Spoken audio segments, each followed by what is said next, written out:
بنکەی جەماوەری ترامپ پاشەک شەبکە بۆ 33% لە کاتێکە بەر لە جەنگەکە نزیکەی 58 بووە لە سەد ئەمە دەستدانی تقریبا ئەتوانین بڵین یەک لە سەر چواری جەماوەری کۆماریەکان و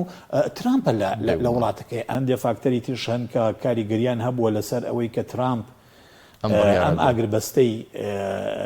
لەگەڵ ئێرانیەکانە قوبوڵ بێ ئەویش ئەوەیە لە ناوخۆی ئەمریکایە ڕای گشتی ئەمریکی قۆناغ بە قۆناغ لە دژی ئەم جەنگە بە ئاراستەیەکە کە لە قازانجی ئەو لە قازانجی کۆماریەکان نییە لە ئەمریکایە ئێمە حساباتی سیاسی تایە یعنی تۆ بۆ نمونە بنکەی جەماوەری ترامپ پاشەک شەبکە بۆ 33% لە کاتێکە بەر لە جەنگەکە نزیکەی 58 بووە لە سەد ئەمە دەستدانی تقریبا ئەتوانین بڵین یەک لە سەر چواری جەماوەری کۆماریەکان و ترامپە لە وڵاتەکەی ئەمە حساباتی سیاسی تایە کۆماریەکان و سەرۆک ترامپ خۆی لە بەردەم بۆ نمونە تەجروبەیەکی تازەیە مەسەری هەڵبژاردننی نوێ لە ئەمریکایە ئەمانە حساباتی تریتیا بێجگەلەوە بێگومان حتا جموجوڵێکی سیاسی لە ناو کۆنگرێسی ئەمریکا لەلایەن دیموکراتەکانەوە دەستی پێ کردبوو کە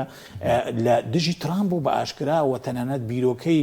گۆشەگیرکردنی ترامپ و عەزلکردنی ترامپ هاتبووە ئاراوە و نزیکەی 24 ئەندامی کۆنگرێسی ئەمریکا لە دیموکراتەکان لە ئیشیان تیا کردووە و هەوڵشیان داوە قەناعەت بە کۆمەڵێک کۆنگرێسمانی سەر بە